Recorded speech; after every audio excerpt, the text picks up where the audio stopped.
a congregaciones que él las abrió personalmente. Cuando le escribe a los corintios, las personas que van a recibir esta carta son sus hijos en el Señor espiritualmente hablando, o los tesalonicenses, o los colosenses, o los efesios, ¿verdad? También escribe cartas personales, por ejemplo, a Filemón, a Tito, a Timoteo. Pero esta es una carta que él le escribe a una iglesia que él no ha establecido, que él no ha fundado. Pero evidentemente tenía un gran conocimiento de la membresía, porque si ustedes después con detenimiento y con tranquilidad en casa leen el último capítulo de Romanos, él da una lista enorme de nombres de personas a las cuales él saluda. Por lo tanto, aunque él no ha sido, por así decirlo, el padre, el fundador de la obra, es una iglesia que conoce perfectamente porque hay una lista, ya digo, enorme de hermanos a los cuales él saluda. Así que evidentemente había una relación muy directa con los hermanos que se congregaban en la ciudad imperial, la ciudad de Roma. Dicho esto, cuando ustedes lean en algún momento la carta a los romanos, yo les voy a pedir un favor. No la lean con prisa.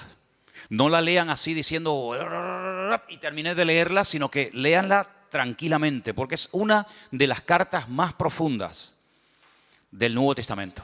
Junto con Gálatas y también con Efesios es una de las epístolas más profundas, porque los que la iban a recibir eran de origen judío, aunque vivían en Roma, y eran grandes conocedores de la Escritura, de las Escrituras del Antiguo Testamento, se supone. Por lo tanto, Pablo escribe en un nivel con una profundidad que a menos que los que iban a recibir la carta fueran expertos y conocedores de la Escritura, no iban a enterarse absolutamente de nada. Ahora, la carta está plagada de costumbres, la carta está plagada de las famosas leyes de Roma. Para poder entender muchas cosas que Pablo enseña y dice en la carta, hay que conocer bien la cultura del Imperio Romano. Cómo vivía esa gente, cómo pensaban, cómo reaccionaban, cómo eran algunas de las ceremonias que hacía, para que después podamos entender sobre todo el capítulo 8, que para mí es el corazón de la carta de Pablo. El capítulo 8 de Romanos es un capítulo increíble. Y hay dos palabras que aparecen continuamente en el capítulo 8. Una es la palabra carne y otra es la palabra espíritu. Con la primera no tenemos problema, porque más o menos sabemos a lo que se refiere Pablo cuando dice o cuando habla de la carne. Pero con la otra palabra hay un poco de problemas por una razón, y es que en nuestro idioma, ustedes lo van a ver continuamente en la Biblia, a veces la palabra espíritu aparece con mayúscula y a veces la misma palabra espíritu aparece con minúscula. Y bueno, parece ser que cuando se refiere al Espíritu de Dios, al mover de Dios, a la presencia del Señor, pues para diferenciarlo se pone espíritu con mayúscula.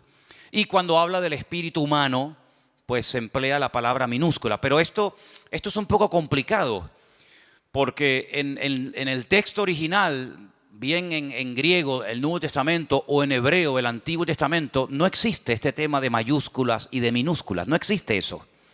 Eso es algo que para nosotros es muy importante. No es lo mismo decir Señor, y ahí mencionamos al Señor Dios Todopoderoso, o cuando decimos Señor fulanito de tal, estamos utilizando la misma palabra, pero la connotación es muy diferente. Por eso ponemos mayúscula o minúscula. Pero repito, eso en el texto original no existe, sino que hay palabras específicas para saber a qué espíritu o a qué Señor se refiere el autor de la carta. Ahora, vamos a empezar con la primera palabra, la palabra carne. Dice en el versículo 1, estamos en Romanos 8, ¿verdad? Romanos 8:1. Ahora pues, ahora, es un hecho, tiempo presente. Ahora, ninguna condenación hay para los que están en Cristo Jesús.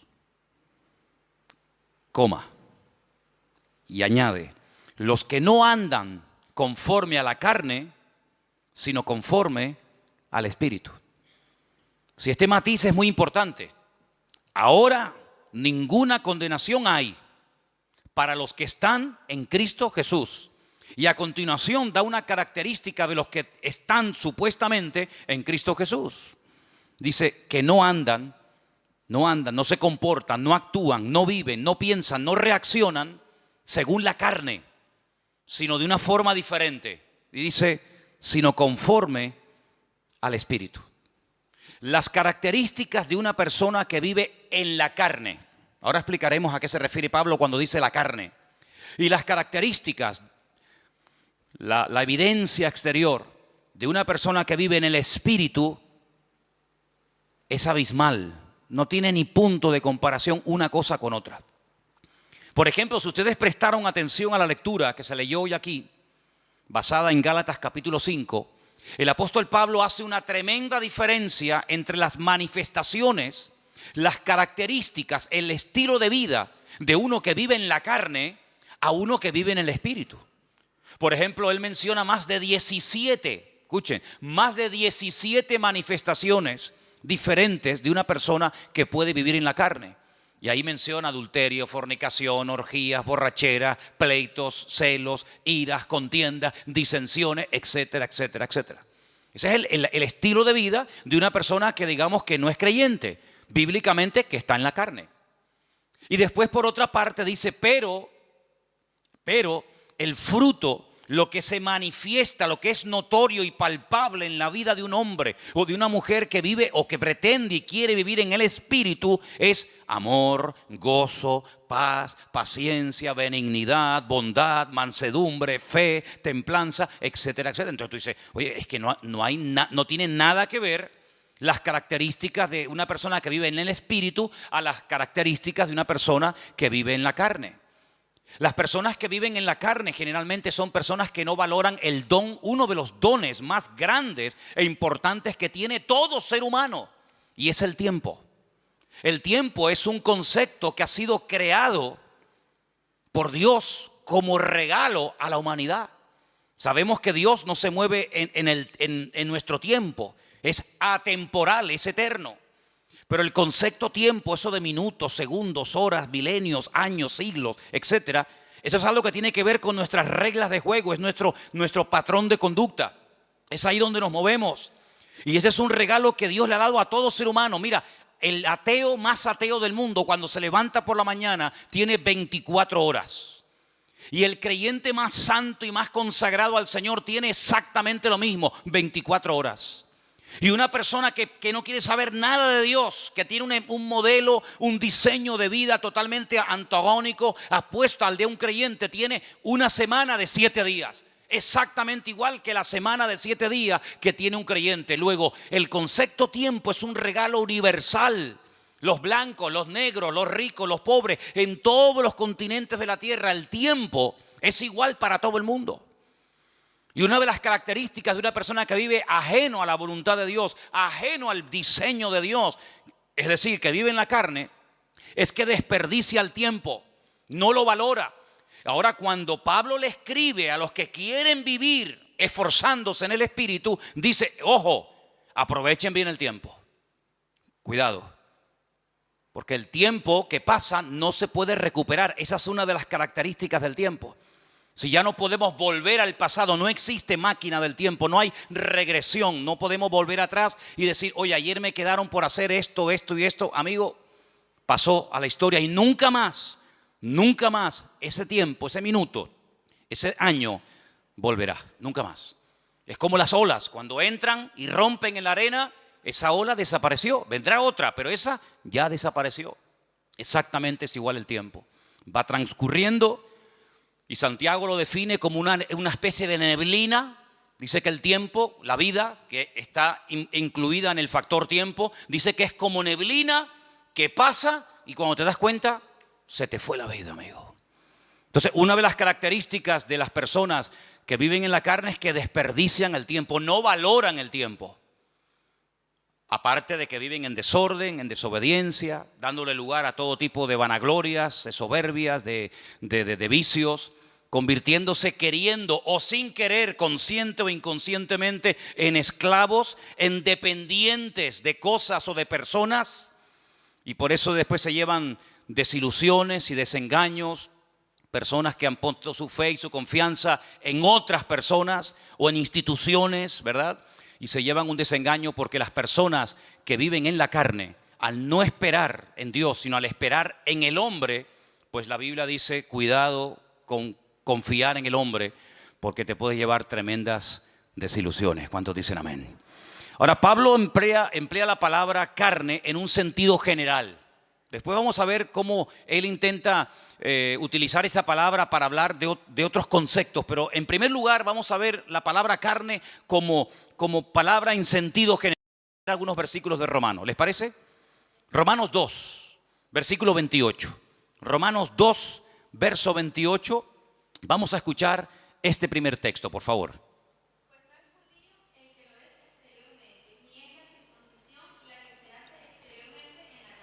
¿Ves? Cuando Pablo habla del rito, de la ceremonia de la circuncisión, es una operación, es una marca que se le hace al varón a los 8 días. ¿En dónde? En la carne. Entonces, él tiene obligatoriamente, cuando hace referencia a esa ceremonia, a ese rito, que mencionar la palabra carne. No puede mencionar otra porque es la que le cae como anillo al dedo. Porque está hablando de la carne física, ¿verdad? Entonces la circuncisión, al ser algo hecho en la carne, tiene que utilizar evidentemente esa palabra. No tiene una doble connotación, sino que en ese caso se refiere literalmente a la carne, ni más ni menos. Cuando se habla, por ejemplo, de personas que vivieron en el pasado, como por ejemplo el patriarca Abraham, en el capítulo 4, verso 1, vuelve otra vez a aparecer el mismo término. ¿Lo leemos? Romanos 4, 1. ¿Qué pues diremos que halló Abraham, nuestro padre según la carne? Es decir, Abraham no es un personaje de la mitología. Abraham no es un personaje inventado de ciencia ficción, sino fue un personaje de carne y hueso. Y cuando se hace referencia al patriarca Abraham, se dice, bueno, ¿qué fue lo que encontró a lo largo de la vida el patriarca Abraham cuando estaba en carne? Es decir, cuando estaba vivo. Entonces, es un término que puede tener múltiples aplicaciones, pero en los textos que estamos leyendo se emplea en su sentido literal. Tenemos también en el caso de Cristo, nuestro Señor Jesucristo, en el capítulo 1, versículo 3, otra mención a la palabra carne. Leámosla. Acerca de su Hijo, nuestro Señor Jesucristo, que era del linaje de David según la carne. Exactamente, es decir, si analizamos y estudiamos el árbol genealógico, es decir, los antepasados de Jesucristo, familiarmente hablando, estamos hablando de personajes de carne y hueso. Entonces vemos cómo Pablo, cuando habla acerca de la parte humana, no de la parte divina, sino de la parte humana del mismísimo Señor Jesucristo, tiene que recurrir al término carne, porque Jesús no era un espíritu.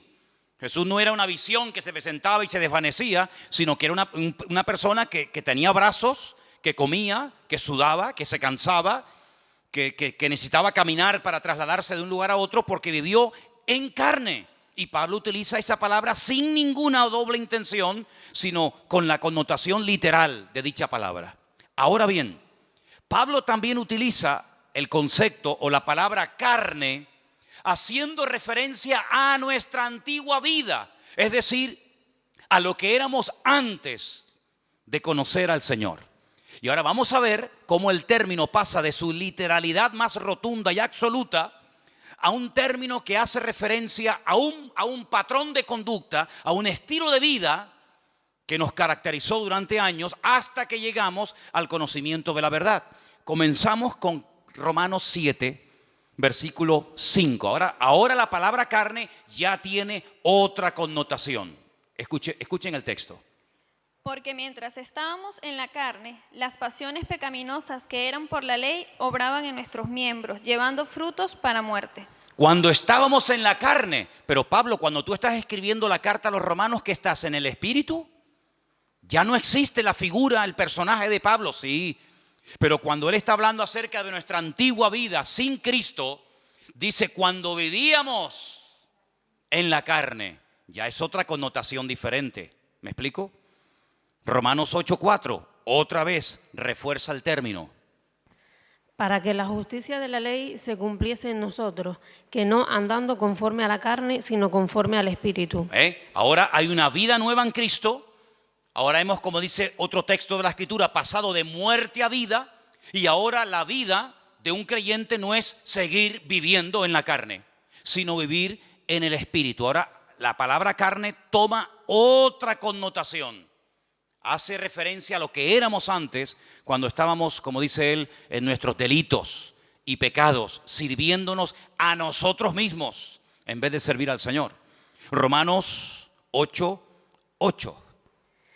Y los que viven según la carne no pueden agradar a Dios. ¿Ve? Los que viven según la carne, los que viven opuestos a los designios y a los propósitos y objetivos de nuestro Dios, no pueden bajo ningún concepto agradar a Dios. Luego, el vivir en la carne significa vivir en un estado de desobediencia, de rebeldía, de oposición a Dios. También el versículo 9 hace referencia a esto que estamos hablando. Romanos 8:9. Mas vosotros no vivís según la carne, sino según el Espíritu. Si es que el Espíritu de Dios mora en vosotros. Y si alguno no tiene el Espíritu de Cristo, no es de él. Es decir, la vida que ustedes viven ahora no la pueden seguir viviendo en la carne. No la pueden seguir viviendo con las características que identifican a un no creyente. Porque si ustedes son verdaderamente hijos de Dios, el Espíritu de Dios ahora está dentro de vuestras vidas y ese Espíritu os impulsa por otros derroteros a hablar de una forma diferente, a comportarte de una forma diferente, porque ahora ya no eres dominado por el ego, dominado por tus pasiones, por tus apetitos y por tus vanaglorias y tus concupiscencias, sino que ahora eres guiado por el Espíritu Santo de nuestro Dios. Y dice que una persona puede reconocer si es o no es un hijo de Dios por la forma como vive. Eso es lo que el Señor dijo, dicho en otras palabras, por sus frutos los conoceréis. Dice el Señor en Romanos 8 que los que son de Cristo son guiados por el Espíritu que guió a Cristo. Y los que no son guiados por el Espíritu de Cristo, por el Espíritu Santo, no son hijos de Dios. Aunque ellos crean que lo son. Aunque ellos se autoproclamen hijos de Dios. Porque luego hay un concepto tremendamente profundo e interesante, del cual hablaremos también esta tarde, y es el término adopción. Porque claro, hoy en día la palabra adopción tiene otras connotaciones completamente diferentes a lo que significaba ser adoptado hace 2000 años. Pero de eso hablaremos un poco más adelante. Romanos 8:12, un texto más.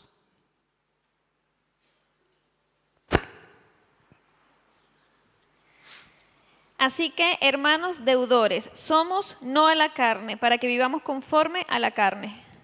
Muy bien, entonces hemos visto cómo Pablo utiliza la palabra carne como en el sentido literal, pero también utiliza ese término cuando hace referencia a una vida de desobediencia, fuera, ajeno a la voluntad de Dios.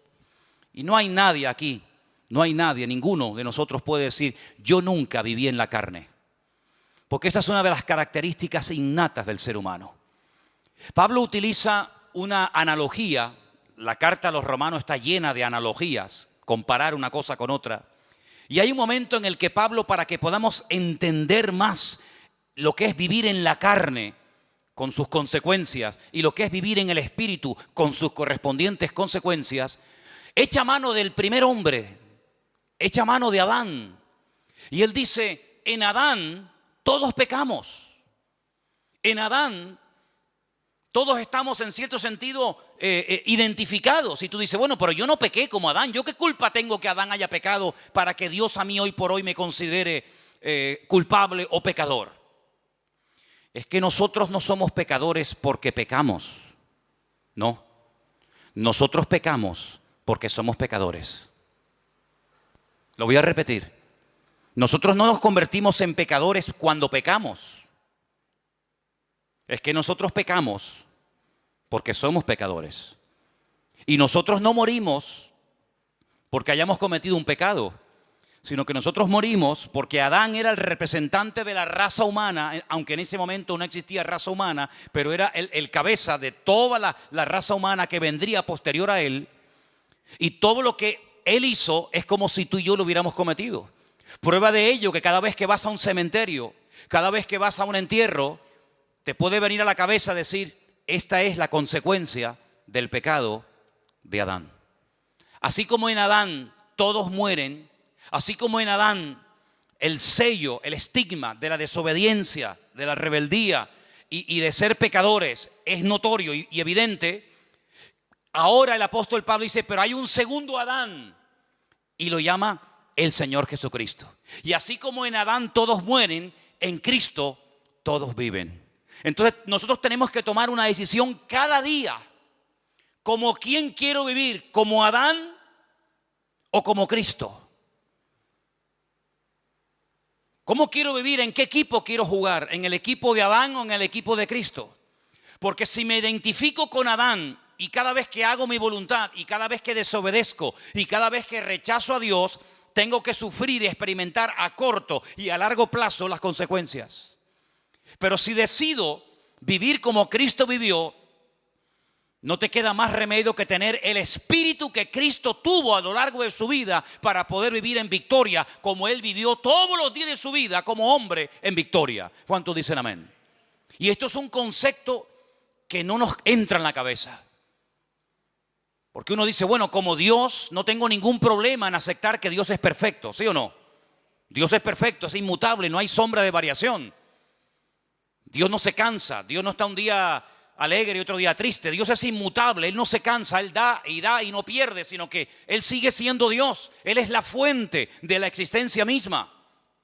Pero como humano, como hombre, el Señor Jesucristo fue perfecto.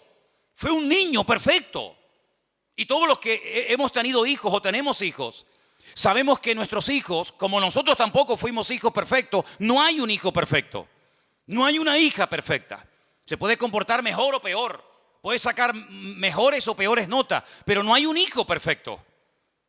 Y Cristo fue hijo. Y como hijo fue perfecto. Y como hombre fue perfecto. Entonces eso quiere decir que vivió en una absoluta perfección durante toda su vida. Y en una absoluta y extraordinaria santidad. Pero porque no fue tentado. Porque si fue tentado es imposible vivir en perfección. No. Es que no tiene gracia. No tendría ninguna gracia ni ningún valor el que Cristo no haya sido tentado y viviera sin pecar. Porque entonces, ¿cómo sabe si una persona ama o no a Dios si nunca es tentado? El Señor Jesucristo dice en la Escritura que fue tentado en todo. Absolutamente en todo. Y ahora, todo lo que te puedas imaginar. Fue tentado absolutamente en todo. Desde su más tierna infancia hasta el último momento de su existencia, tentado absolutamente en todo.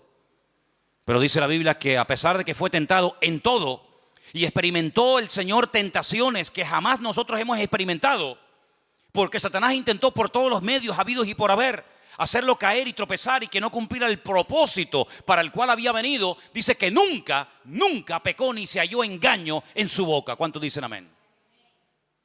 Porque el Señor Jesucristo cuando habla acerca compara la ley con el sermón del monte, Él dice, oísteis que fue dicho.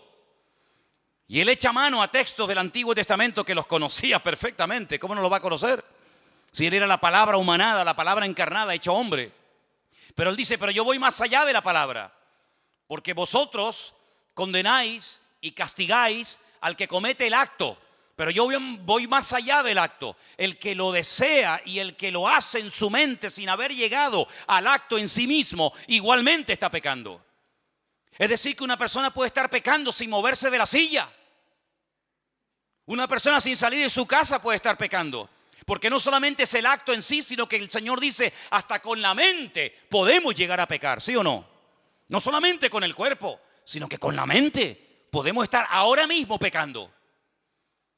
Es decir que no es que Cristo no lo pillaron nunca infragante y cometiendo un pecado y por lo tanto pueden decir fue perfecto, pero luego en su mente era terrible. No, es que ni siquiera en la mente nuestro Señor Jesucristo pecó. Y eso es un concepto que a nosotros se nos escapa porque decimos perfección, vivir en la perfección durante 33 años de su vida, siendo presionado y teniéndolo todo en contra, pues eso es lo que dice la Biblia, que Jesús nunca pecó. Es el hombre perfecto.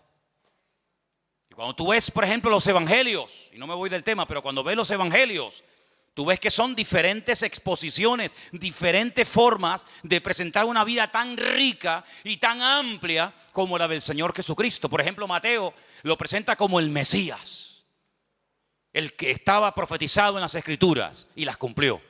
Pero Marcos lo presenta como un siervo perfecto, obediente, sumiso. ¿Por qué? Porque los destinatarios del Evangelio de Marcos eran los romanos.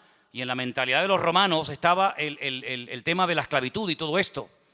Pero cuando, por ejemplo, Juan lo presenta no como el Mesías, sino lo presenta mucho más amplio, de 7 formas diferentes, como la luz del mundo, como el verbo hecho carne, como el pan de vida, como el camino, la verdad y la vida, la vid verdadera, etcétera, etcétera, etcétera. Pero cuando Lucas, que le escribe a un griego, Teófilo, el amado de Dios, a él le escribe a un griego. Los griegos, la filosofía, la concepción de vida de un griego no era la de un romano. Tú coges a un romano y coges a un griego, y sí, son 2 seres humanos, pero son totalmente diferentes. Es como si coges a un japonés y a un colombiano. Son 2 seres humanos, pero la mentalidad japonesa no es la mentalidad de un colombiano, de un venezolano, de un latino, de un español. No, para nada. Son 2 cosas completamente diferentes. La mentalidad de un griego es completamente distinta, diferente a la mentalidad de un romano. El griego busca la perfección de carácter. El griego busca la perfección en lo físico. El griego es hedonista. El griego es vanaglorioso. El griego se cuida el cuerpo. El griego es una persona exquisita en todo lo que hace. El romano es salvaje. El romano no tiene escrúpulos. El romano es avasallador. El romano no tiene educación. No es diplomático. El romano es mente de imperialista. Mente de que aquí mando yo y tú te callas. Y si te tengo que matar, te mato y punto. El griego más refinado. Es igual de malo, pero más refinado, ¿no? Es un veneno, pero en vez de saber a veneno, sabe a miel. Te estás envenenando con veneno, pero como sabe a miel, uy, qué rico, dame un poquito más. Así es el griego. Entonces, como él le va a escribir a un griego, él dice, te voy a hablar de un hombre perfecto. Y claro, Teófilo dice, un hombre perfecto, si Platón no fue perfecto, ni Aristóteles, ni Séneca. ¿De quién me estás hablando? ¿De quién me estás hablando? De Jesucristo, el Hijo de Dios. Y lo presenta como el hombre perfecto. Así que Cristo nunca vivió en la carne. Ni siquiera cuando dormía su subconsciente le traicionaba. Jamás. Fue perfecto en espíritu, alma y cuerpo. Entonces lo que Pablo intenta en el capítulo 8 de Romanos decirle, hermanos, ahora nosotros hemos pasado de muerte a vida. Nuestra antigua vida estaba caracterizada por vivir en lo que él llama la carne. Pero ahora voy a enseñarles un nuevo modelo de vida. Vamos a vivir en el Espíritu. Pero en el Espíritu con mayúscula o en el Espíritu con minúscula. En el Espíritu Santo de Dios. En el Ruach HaKodesh. No en el Neuma. Sino en el Ruach HaKodesh. En el viento recio de Dios. En el Espíritu de Dios. Porque ese fue el Espíritu que habitó en Cristo. El que hizo que su madre quedara embarazada. Y el que lo ungió y lo capacitó durante toda su vida, hasta que él llega un día a Nazaret y dice, el Espíritu de Dios está sobre mí. Y él es el que me unge, él es el que me capacita para poder cumplir con el objetivo por el cual fui enviado por mi Padre. Dar vista a los ciegos, vendar a los quebrantados de corazón, a pregonar el año de la buena voluntad del Señor, etcétera, etcétera. Cuando el Señor asciende a la gloria, ese espíritu que habitó en él durante toda su vida y sobre todo de una forma mucho más contundente a partir del bautismo, porque dice que cuando era bautizado descendió sobre él como forma corporal el Espíritu de Dios. Cuando él se está despidiendo de sus discípulos, él dice, yo os noto tristes. Claro, ustedes se han acostumbrado a estar todo el santo día conmigo. Y cada vez que hay un problema, cada vez que hay una situación difícil que solucionar, ustedes siempre recurren a mí. Pero ahora ustedes se sienten como solos y con temor porque les acabo de decir que me voy a ir, pero tengo una buena nueva que compartirles. Y es que me voy, pero no os dejaré huérfanos, sino que estaré con vosotros para siempre. Y cuando me vaya a la presencia del Padre y le enseñe mis manos y mi costado y mis pies heridos, y él quede satisfecho porque la ira, porque la justicia de mi Padre ha sido derramada y ha quedado satisfecho completamente ahora que Él me ha elevado y me ha dado un nombre que es sobre todo nombre. Ahora que ya no vamos a hablar más de pecado porque este tema ya está zanjado y se acabó y se pagó la deuda, ahora le voy a decir a mi Padre: Padre, mándales a ellos el Espíritu que moró en mí. Así que no os dejaré huérfanos. Rogaré al Padre para que os envíe al Consolador, para que esté con vosotros para siempre. Y escuchen, Él tomará de lo mío y os lo hará saber. Él os recordará todas las cosas que yo os he enseñado. Y no solamente hará cosas maravillosas en vosotros, que os dirá cosas que van a acontecer en el futuro para que estéis preparados, sino que Él irá delante de vosotros y cuando prediquéis mi palabra, Él será el que convencerá al pecador de pecado, de justicia y de juicio. Y así da una enseñanza tremenda en el Evangelio según San Juan acerca de las funciones o características, el impacto del Espíritu Santo a través de la vida de los discípulos, a través de la vida de los creyentes. Y por eso Pablo, que es consciente de esto, dice: cuando una persona es guiada por el Espíritu de Dios, esa persona es de Dios. Pero cuando una persona lo oyes hablar y miras cómo vive y cómo se comporta y cómo reacciona y cuál es su estilo de vida, tú puedes darte cuenta de que no está siendo guiado por el Espíritu de Dios, porque no le importa para nada ese tema, sino que está viviendo en la carne, totalmente opuesta a la voluntad y el propósito de Dios para su vida. Y Pablo dice, escuchen bien esto, lo dice en Romanos 8: si el Espíritu de aquel que levantó a Cristo de los muertos mora en vosotros, también vivificará vuestros cuerpos mortales por su Espíritu que ahora mora en vosotros. Es decir, cuando Cristo está en la cruz, hay momentos en los que Él habla, momentos en los que Él expresa necesidades físicas, momentos en los que Él ora, momentos en los que Él pide cosas. Pero hay un momento en el que Él dice: Padre, en tus manos encomiendo mi espíritu. Y entrega el Espíritu al Padre. Y la palabra del Señor nos enseña que el Espíritu de Cristo es el que ha sido derramado en todos y en cada uno de los creyentes hoy en día. Y por eso Pablo dice: hermanos, ya no os embriaguéis con vino, en lo cual hay disolución. Antes bien, sed llenos del Espíritu de Dios, hablando, cantando entre vosotros con salmos, con himnos, con cánticos espirituales, alabando a Dios, dando siempre gracias al Señor. Y no lo contristéis, no entristezcáis, no apaguéis al Espíritu, sino antes bien, todo lo contrario. Y termina el libro, termina la Sagrada Escritura diciendo: por si no ha quedado claro todo lo que ha dicho Pablo, Santiago, Mateo, Marcos, Lucas, Juan, etcétera, el que tiene oídos para oír, que oiga lo que el Espíritu todavía le tiene que comunicar a la iglesia. ¿Cuántos dicen amén? Esto es algo tremendo, porque la vida de un verdadero creyente ya no puede estar guiada por la carne, por sus pasiones y deseos, sino tiene que ser guiada por el Espíritu de Dios. Ahora, como el hombre no nace salvo, como el hombre no nace siendo hijo de Dios, como el hombre ya viene condenado por el pecado de Adán, por el estigma del pecado de Adán, se tiene que producir algo milagroso en el ser humano. ¿Y qué es? La adopción. Y hablemos de la adopción. Quiero que vayamos a Romanos capítulo 8, del versículo 12 en adelante. Y dice así, Romanos 8, versículo del 12 en adelante. Así que, hermanos, somos deudores, no a la carne, para que vivamos conforme a la carne. Porque si vivís conforme a la carne, moriréis. Mas si por el Espíritu hacéis morir las obras de la carne, viviréis.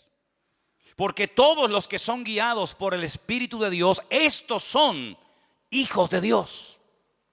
Pues no habéis recibido el espíritu de esclavitud para estar otra vez en temor, sino que habéis recibido el espíritu de adopción, por el cual clamamos: Abba, Padre. El Espíritu mismo Escuchen bien esto es tremendo. El Espíritu mismo da testimonio a nuestro espíritu de que somos hijos de Dios. Y si somos hijos, también herederos. Herederos de Dios, coherederos con Cristo, si es que padecemos juntamente con Él, para que juntamente con Él seamos glorificados. Ahora, la ceremonia, el acto de adopción en el Imperio Romano hace 2000 años era algo muy profundo, muy complicado y lleno de una ceremonia y de una parafernalia increíble. No es como hoy en día que dices quiero adoptar un niño y con dinero te vas a la China o te vas a un sitio y adoptas a un niño y te hacen una especie de test psicológico y ven si tienes los requisitos, si tienes la economía para hacerlo, etcétera, etcétera, etcétera. En el Imperio Romano, ¿cómo se adoptaba una persona? ¿Qué se hacía? Primeramente, había dos procesos. La palabra es mancipatio, la primera etapa de la adopción, y la segunda es vindicatio. Se cogían monedas, una balanza y 7 testigos. Y se iba a la autoridad correspondiente. Y lo que se hacía era como que se ponía a la venta a un hijo, a una persona. Entonces se decía, vendo a fulanito de tal. La persona con esas monedas las pesaba en la balanza y lo compraba. Volvía a hacer exactamente la misma ceremonia en ese momento o en otro momento o lugar. Lo ponía a la venta, lo subastaba y llegaba un momento en el que él pujaba otra vez y lo volvía a comprar. Pero la ceremonia, el acto más importante de la ceremonia era cuando se ponía a la venta a la persona y la persona que tenía capacidad para comprarla no pujaba y no lo compraba. Y si no lo compraba, la persona que lo ofrecía, automáticamente se rompía todo vínculo legal, la patria potestad sobre dicha persona, y el que lo comprara pasaba automáticamente a ser el padre, adoptar a esa persona como uno de sus hijos. Estos 7 testigos, en el caso de que muriera el que había hecho la venta y el que había hecho la compra, estarían siempre preparados para presentarse ante las autoridades pertinentes de la época para decir, no, yo fui testigo de que este hombre vendió el día tal en tal lugar a fulanito de tal y esta persona pujó por él y lo compró por tal cantidad. Y entonces, ¿qué ocurría a partir del momento en el que una persona adoptaba, compraba? Porque la adopción no era por sentimiento, sino que había que dar un precio muy elevado para poder comprarlo. A partir de ese momento, todos los derechos y obligaciones que tenía el que había sido adoptado con su antigua familia o con la persona que lo había vendido quedaban automáticamente anulados. Tú no tienes ya absolutamente nada que ver con este hombre que te vendió y que ya no tiene ninguna autoridad sobre tu vida. Segundo, si tú tenías deudas contraídas cuando eras hijo o cuando eras propiedad de ese hombre, en el momento en el que eres adoptado, todo tu pasado queda totalmente cancelado, todas tus deudas anuladas, y a partir de este momento comienzas a formar parte de otra familia con todos sus derechos y todas tus deudas del pasado quedan anuladas. Y a partir de este momento legalmente eres considerado heredero legítimo de ese hombre que te ha adoptado como padre o te ha comprado para él. Y finalmente, si ese hombre que lo había comprado o adoptado tenía más hijos, estos hijos legítimos, nacidos de su esposa, no podían en ningún momento anular el acto de adopción que previamente se había establecido. Conociendo la ley romana, conociendo todo este proceso y toda esta parafernalia de la adopción, el apóstol Pablo dice, nosotros pertenecíamos a un dueño terrible que nos tenía la vida amargada. Éramos esclavos del pecado. Pero no mires el pecado como el problema. El problema no solamente era el pecado, el problema era el que estaba detrás de los pecados. Y era nada más y nada menos que el príncipe de las tinieblas, Satanás mismo. Él era nuestro dueño, el que controlaba nuestra vida, el que dirigía nuestras emociones y sentimientos, el que hurtaba, mataba y destruía nuestra vida en momentos puntuales, en unas ocasiones más y en otras ocasiones menos. Y llegó un momento en el que alguien pujó por nosotros. Llegó un momento en el que alguien nos quiso comprar y nos compró a precio de sangre, su propia sangre.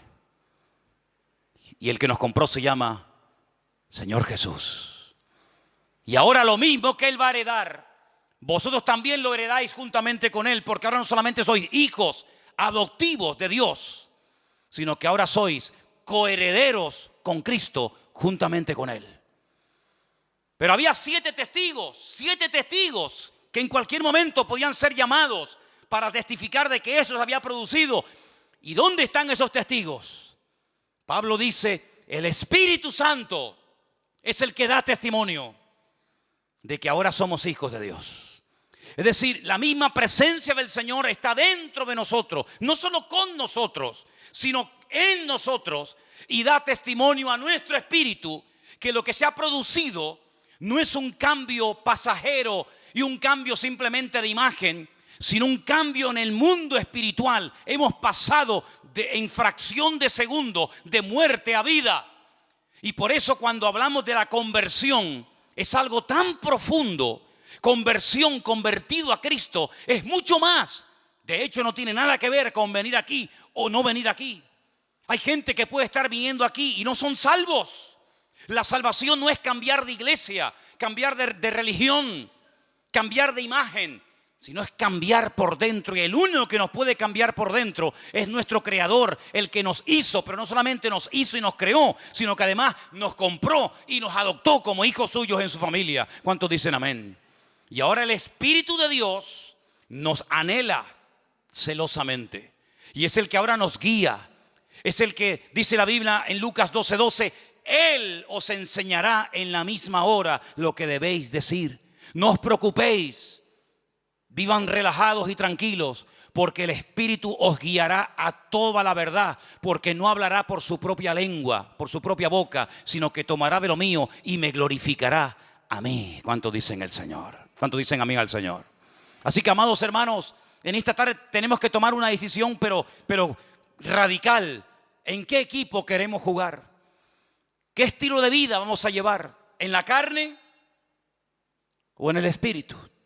No se puede vivir una vida victoriosa cristiana con el Señor en la carne. Porque la vida cristiana es una vida, humanamente hablando, y soy muy claro en esto, totalmente imposible de vivir. Porque la vida cristiana es sinónimo de querer vivir, de querer o de pretender vivir según la vida que Cristo vivió. ¿Qué es la vida cristiana? Vivir como Cristo vivió. ¿Y quién es capaz de vivir como Cristo vivió? Sin pecar nunca, sin desear nada malo, sin tener nada malo en el corazón, sin tener tendencia al pecado, sin mirar lo que no hay que mirar, sin desear. Es imposible, porque somos carne y hueso. Decía el patriarca Abraham, soy polvo y ceniza. Por eso Pablo descubrió un secreto tremendamente profundo de nuestra relación con Dios. Y es decir, lo que tenemos que hacer cuanto antes es morir.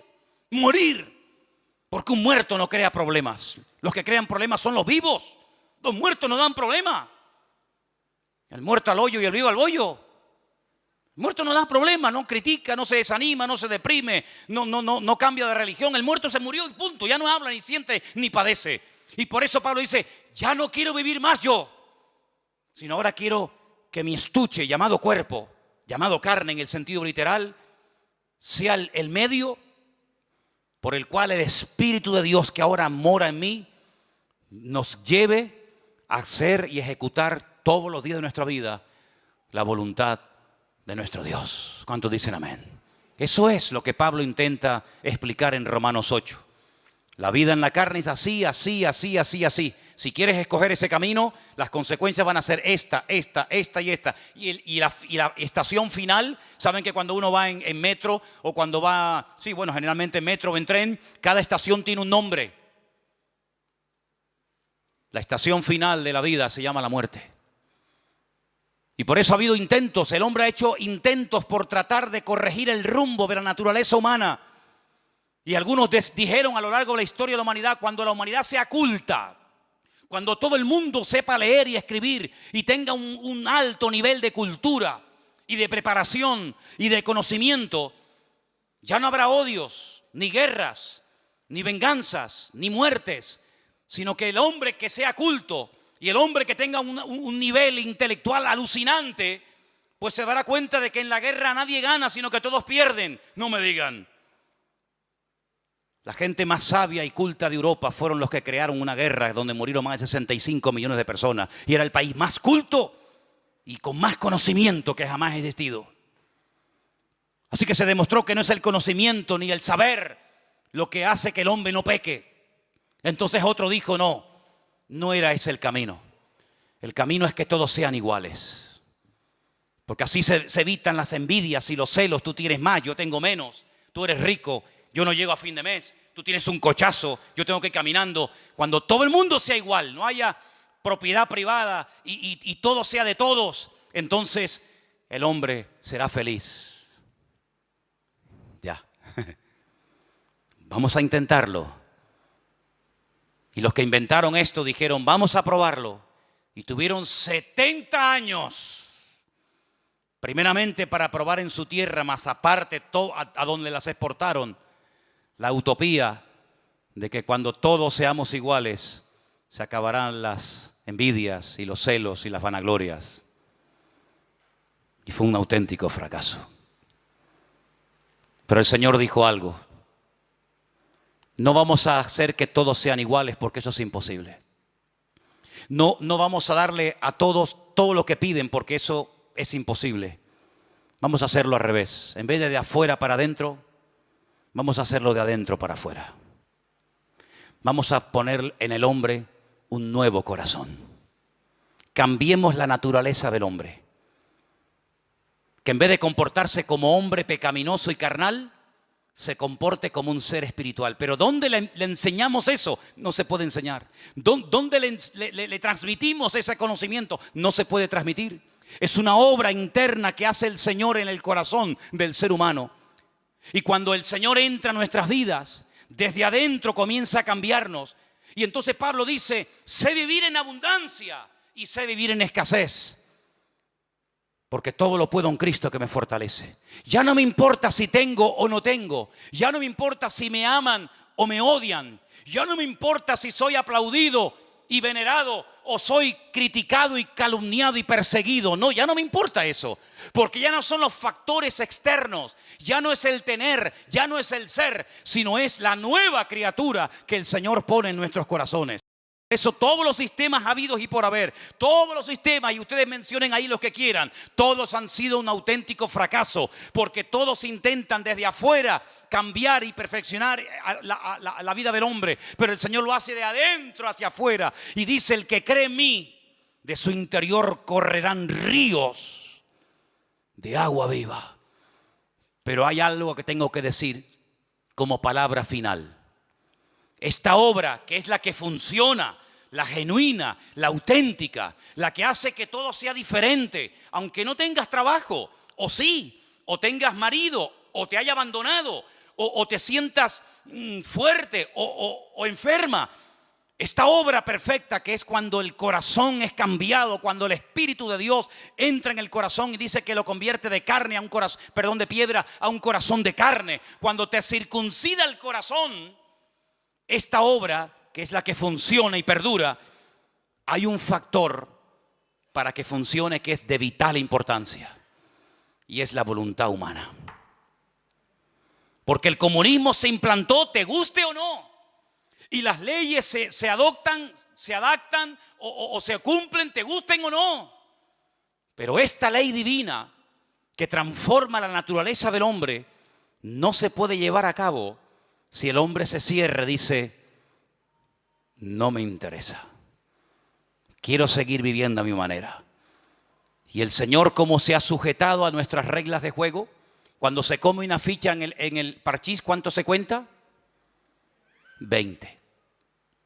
Y cuando se mete la fichita dentro de casa, 10. Y cuando te salen 3-6, a casa. Son las normas, ¿sí o no? Pues el Señor dice, ustedes han creado unas normas ajenas a mi palabra, y una de las normas que ustedes tienen es que se creen autosuficientes.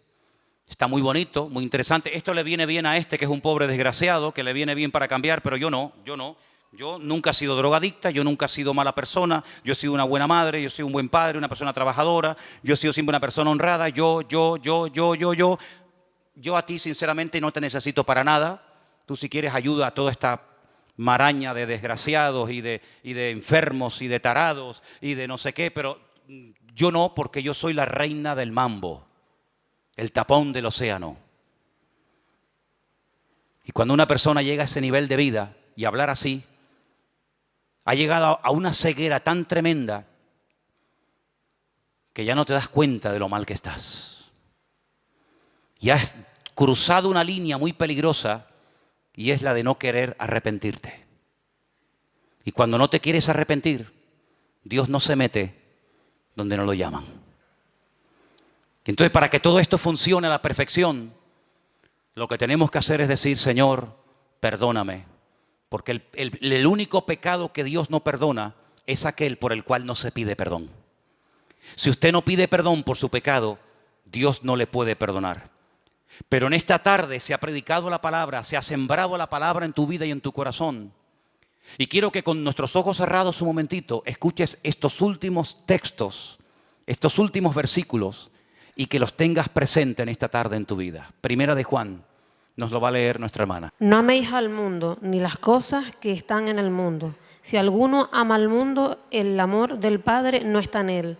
Porque todo lo que hay en el mundo, los deseos de la carne, los deseos de los ojos y la vanagloria de la vida, no provienen del Padre, sino del mundo. Y el mundo pasa y sus deseos, pero el que hace la voluntad de Dios permanece para siempre. Amén, así es. Cuando alguien ama al mundo, cuando alguien ama las cosas del mundo, dice que el amor del Padre, el amor de Dios no está en él. Así de simple. ¿A quién amas? ¿Dónde está tu corazón? Dice que donde está tu tesoro, ahí estará tu corazón. ¿Dónde está tu corazón? ¿Dónde está tu tesoro? Si tu tesoro no es Dios, ¿cómo lo vas a amar? Si tu tesoro no es la voluntad de Dios, ¿cómo la vas a querer hacer? Cuando se vive en la carne, es imposible agradar a Dios. Las consecuencias de vivir en la carne, a corto y a largo plazo, es esclavitud, desilusión y finalmente muerte. Pero el resultado de vivir en el Espíritu es que uno es guiado a la verdad. Uno es guiado en la vida por el camino que uno quiere ser guiado. Escucha bien esto. Si quieres ser guiado por el Señor te va a guiar. Y esto es algo intransferible. Papá no puede trasladar esta vida a los niños, aunque quieras, ni los niños a sus padres, ni la esposa al marido, ni el marido a la esposa. Es algo personal, individual. Y por eso en esta tarde yo te hago esta pregunta, delante de la presencia del Señor. ¿Qué modelo, qué estilo de vida vas a elegir hoy? ¿Vivir en la carne? ¿O vivir según el diseño divino? Vivir en el Espíritu que guió a Cristo, el Espíritu que lo acompañó siempre y que dio a su pueblo por un mismo Espíritu. Fuisteis todos bautizados en un cuerpo, dice el Señor. Así que en esta tarde tú tienes la última palabra. Yo te he compartido la palabra, se ha sembrado en tu corazón la buena semilla. Pero no dejo de reconocer que en esta tarde puede haber pedregales, puede haber espinos o puede haber buena tierra. Confiamos en ello. ¿Qué vas a hacer con la palabra oída? ¿Qué vas a hacer? ¿Qué vas a hacer? ¿Qué camino vas a escoger? ¿Vivir en tu ego, en tu yo, en tu carne? ¿O decir, Señor, enséñame? ¿Qué tengo que hacer, Señor? En esta tarde te damos muchas gracias por tu palabra, que es viva, es eficaz. Siempre habla, siempre ministra, siempre toca. Nunca vuelve vacía, sino que se siembra y hará la obra para la cual fue enviada.